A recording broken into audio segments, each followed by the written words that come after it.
देवरानी का बाल विवाह। शिल्पा अपने ससुराल में अपनी सास कांता, अपने पति वीरेन और अपने देवर अनुज के साथ खुशहाल जीवन जी रही थी। ऐसे ही एक दिन कांता अपनी बहू से कहती है, शिल्पा बहू, मैं सोच रही हूँ कि अनुज की शादी कर दूँ, क्योंकि अब अनुज भी शादी लायक हो गया है, इसलिए उसके हाथ पीले करने की सोच रही हूँ। वैसे इस बारे में तेरा क्या ख्याल है बहू? हे भगवान, अगर मम्मी जी ने अनुज की शादी कहीं और करवा दी तो इस घर में मेरा राजपाट खत्म हो जाएगा और इस घर में मेरी जो हुकूमत चलती है वो भी नहीं चलेगी। यानी मेरा राज खत्म। शिल्पा, कुछ सोच। तुझे इस घर में अपने पैर पसारे रखना है, इसलिए तो देवर जी की शादी कहीं और होने नहीं दे सकती। लेकिन क्या करूं क्या करूं? आइडिया, क्यों ना मैं अपनी बहन की शादी अपने देवर जी से करवा दूं। इससे मेरी देवरानी उर्फ मेरी बहन मेरे कहे में भी रहेगी और मेरा राजपाट कहीं जाएगा भी नहीं। क्या सोच रही है बहू? मैं तुझसे बात कर रही हूँ।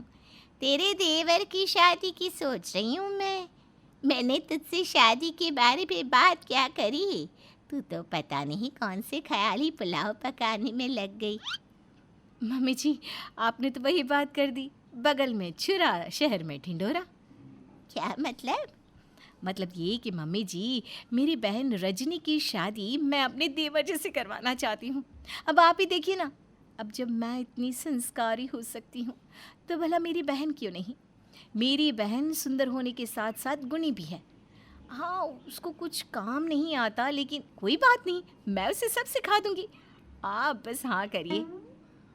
वैसे शिल्पा सही बोल रही है, इसकी बहन रजनी है तो सुंदर।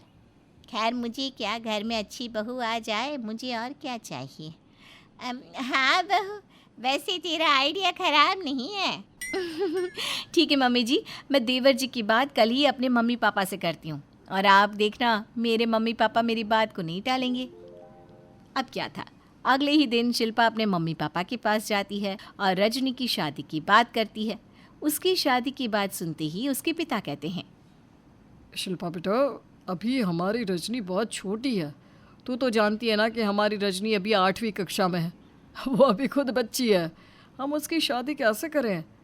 अभी वो खुद को संभाल नहीं पाती, घर गृहस्थी क्या संभालेगी? पापा, मैं हूँ ना रजनी का ख्याल रखने के लिए। और अब जब आपकी बेटी उसकी ससुराल में उसकी जेठानी बनकर रहेगी तो इसमें खराबी क्या है? शिल्पा के बार बार बोलने पर और घर परिवार अच्छा देखने पर शिल्पा के पिता शादी के लिए राज़ी हो जाते हैं और बेचारी रजनी का बाल विवाह कर दिया जाता है। शादी के कुछ ही दिनों बाद रजनी के ऊपर ससुराल की सारी जिम्मेदारियां आ जाती है और ऐसे ही एक दिन, ओ रजनी बहू, कहाँ रह गई? तुझे समय नहीं दिखाई दे रहा क्या? सुबह के 6 बज गए हैं। अरे, घर की औरतों को तो सुबह 4 बजे उठकर घर का काम कर लेना चाहिए। और एक ये महारानी है, 6 बज गए लेकिन अभी तक इसकी आँख नहीं खुली। अपनी सास की आवाज़ सुनकर रजनी जल्दी से बाहर आती है। मम्मी जी, माफ़ कर दो, आज थोड़ा लेट हो गया उठने में, कल से ऐसा नहीं होगा। हाँ, मैं जानती हूँ कल से ऐसा नहीं होगा, लेकिन क्या पता तुझसे आने वाले कल में भी दूसरी कोई गलती हो जाए, इसलिए सज़ा के तौर पर तुझे आज खाना नहीं मिलेगा, समझी? रजनी कुछ बोल पाती कि तभी कांता उसको वहाँ से भगा देती है, जिसके बाद बेचारी पूरा दिन भूखी रहती है, लेकिन उसके ऊपर कोई भी तरस नहीं खाता। ऐसे ही कुछ दिन बीत जाते हैं और हर छोटी गलती पर कांता रजनी को बड़ी सज़ा दिया करती। एक दिन रजनी से खाना जल जाता है और कांता चिल्लाते हुए किचन में आती है, जहाँ वो देखती है कि खाना जलने के साथ रजनी का हाथ भी जला हुआ है। लेकिन कांता को रजनी पर बिल्कुल भी तरस नहीं आता और कांता इतनी छोटी सी गलती की सज़ा भी रजनी को देती है। राम राम राम, सारा खाना जला दिया। शिल्पा बहू, ओ शिल्पा बहू, क्या हुआ मम्मी जी, आप इस तरह से चिल्ला क्यों रही हैं? देखो तुम्हारी बहन ने खाने को जला दिया। अब हम आज रात को खाना क्या खाएंगे? पता नहीं कैसी बहन है तुम्हारी, और न जाने हमारी ऐसी कौन सी मत मारी गई थी जो हमने इस नाश पीटी को अपने घर की बहू बना लिया। हर समय सत्यानाश करती रहती है। माफ़ करना मम्मी जी, मैं रजनी को समझा दूंगी कैसे क्या चीज़ बनानी होती है। अरे तू तो तब समझाएगी ना जब ये काल कोठरी से बाहर आएगी। क्या मतलब मम्मी जी? मतलब ये कि इसकी वजह से हम लोग आज भूखे हैं और इसकी सज़ा इसे मिलेगी। ये गलती दोबारा ना हो इसलिए इसको सबक तो सीखना ही पड़ेगा ना। रजनी बहू, आज से बल्कि अभी से तुम काल कोठरी में 2 दिन तक रहोगी, वो भी भूखे प्यासे। रजनी की आंखों से टपाटप आंसू गिर रहे थे और जैसे ही कांता वहाँ से जाती है वैसे ही रजनी अपना हाथ दिखाते हुए अपनी बहन को कुछ बोलती है। तभी शिल्पा उसके ऊपर चिल्लाते हुए उसे कहती है, तूने तो हद कर दी। अरे थोड़ा तो ध्यान रख, हर समय कोई ना कोई गलती करती ही रहती है। अब भुगत अपनी गलती की सजा। पर दीदी, मेरा हाथ जल गया है। मुझे ना ये रोने का ड्रामा मत दिखा, समझी? अब भुगत अपनी सजा। जब देखो तब दिमाग खराब करती रहती है। तेरी वजह से मुझे भी मम्मी जी की डांट सुननी पड़ती है। रजनी को भला बुरा सुनाकर शिल्पा भी वहाँ से चली जाती है और रजनी को 2 दिन तक कांता काल कोठरी में बंद कर देती है। 2 दिन तक काल कोठरी में भूखे प्यासे रहने और हाथ जले होने की वजह से रजनी को तेज बुखार आ जाता है। उसको इतना बीमार देख कांता समधी जी को फ़ोन लगाती है। नमस्कार संधि जी, लगता है आपकी बेटी आप लोगों को कुछ ज़्यादा ही याद कर रही है। तभी तो आपकी यादों में हमारी छोटी सी प्यारी सी बहू रानी ने खुद की तबीयत खराब कर ली। मैं तो यही कहूँगी कि आप कुछ दिनों के लिए अपनी बेटी को घर ले जाइए और जब ठीक हो जाए तो हम उसे वहाँ से ले जाएंगे। अब हाँ, क्यों नहीं समधन जी, मैं कल ही रजनी को लेने के लिए आपके घर आ जाता हूँ। ठीक है संधि जी। इस तरह अगली सुबह रजनी के पिता रजनी को लेने उसके ससुराल आ जाते हैं और थोड़ी देर बाद वो उसको लेकर चले जाते हैं। घर जाते ही रजनी अपने माँ बाप को ज़ोर से पकड़ती है और फूट फूट कर रोने लगती है। उसे इस तरह से रोता हुआ देखकर रजनी के पिता रोने का कारण पूछते हैं, जिसके बाद रजनी सारी बात बता देती है। ये सुनने के बाद रजनी के पिता के पैरों तले ज़मीन खिसक जाती है और उनको खुद पर बहुत पछतावा होता है। पछताते हुए अपनी पत्नी से कहते हैं, भगवान, मैंने बहुत बड़ी गलती कर दी अपनी रजनी बिटिया का बाल विवाह कर। यदि मुझे पता होता कि उस घर में दरिंदे रहते हैं तो मैं अपनी फूल सी बेटी की शादी उन दरिंदों के घर में कभी न करवाता। उन दरिंदों के साथ रहकर मेरी बेटी भी दरिंदा बन गई है।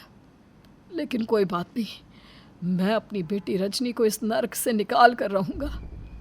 रजनी के पिता रजनी को इस नर्क से निकालने का फैसला लेते हैं, जिसके बाद वो कुछ पेपर्स लेकर ससुराल जाते हैं और अपने छोटे दामाद अनुज से कहते हैं, बेटा अनुज, तुम्हारी पत्नी यानी मेरी बेटी रजनी हॉस्पिटलाइज हो गई है, इसलिए इस पेपर्स पर मुझे तुम्हारे सिग्नेचर चाहिए। तुम इस पर साइन कर दो प्लीज़। अगर तुमने इन पेपर पर साइन नहीं किया तो डॉक्टर रजनी का इलाज शुरू नहीं करेंगे। जी बिल्कुल पिताजी। अनुज पेपर पर साइन कर देता है, जिसके बाद रजनी के पिता वहाँ से चले जाते हैं। ऐसे ही 1 हफ्ता बीत जाता है पर रजनी की कोई खबर नहीं मिलती, जिसके बाद अनुज अपनी माँ से कहता है, माँ, अभी तक रजनी अपने ससुराल नहीं आई है क्या? आपको क्या लगता है वो ठीक हुई होगी या नहीं? क्या पता बेटा, लेकिन जो भी है समय तो हो गया है। माँ, मैं तो कहता हूँ पड़े रहने दो उसको वहाँ पर। जब अक्ल आएगी ना तब अपने आप यहाँ आएगी। ऐसे कैसे पड़े रहने दे सकते हैं? अरे ब्याह कर लाए हैं हम अपनी बहुरिया को, और ससुराल की तो शान होती है बहू, इसलिए हम जाएंगे अपनी बहुरिया को लेने। अनुज की उसकी माँ के आगे एक नहीं चलती और अब अनुज अपनी पत्नी को अपने परिवार वालों के साथ लेने के लिए जाता है और अपने ससुर से कहता है, ससुर जी, आशा करता हूँ रजनी को यहाँ रहकर काफ़ी अच्छा लगा होगा, साथ ही वो ठीक भी हो गई होगी। मैं और मम्मी उसे लेने आए हैं। कहाँ है रजनी? उसे भेज दीजिए हमारे साथ। उस घर में तुम्हारी पत्नी नहीं, मेरी बेटी रहती है। अरे समधी जी, कैसी बात कर रहे हो आप? हम कहाँ बोले कि वो आपकी बेटी नहीं है। लेकिन समधी जी, ब्याह के बाद लड़की का घर उसका ससुराल ही होता है, इसलिए उसे उसके ससुराल भेज दीजिए। समधन जी, मैंने कहा ना, अब वो ना तो आपके बेटे की पत्नी है ना ही आपके घर की बहू। हाँ, मैं जानता हूँ तुम्हें मेरी इस बात से बड़ा ही झटका लगा होगा, लेकिन याद करो, जब मैं तुमसे तुम्हारे घर साइन के लिए आया था वो कोई हॉस्पिटल के पेपर्स नहीं थे, बल्कि डिवोर्स पेपर्स थे। अब मेरे बेटे का तुम लोगों से कोई नाता नहीं है। साथ ही मैं अपनी बड़ी बेटी से भी अपना रिश्ता नाता सब कुछ तोड़ रहा हूँ, क्योंकि जिस घर में मेरी बेटी की इज्जत नहीं, उस घर में मेरी कोई बेटी नहीं। वो लोग कुछ बोल पाते इससे पहले ही रजनी के पिताजी उन सभी को घर से बाहर निकाल देते हैं और उनके मुंह पर दरवाज़ा बंद कर देते हैं। इस तरह अब रजनी को उन दरिंदों से छुटकारा मिल जाता है और वो आज़ाद हो जाती है।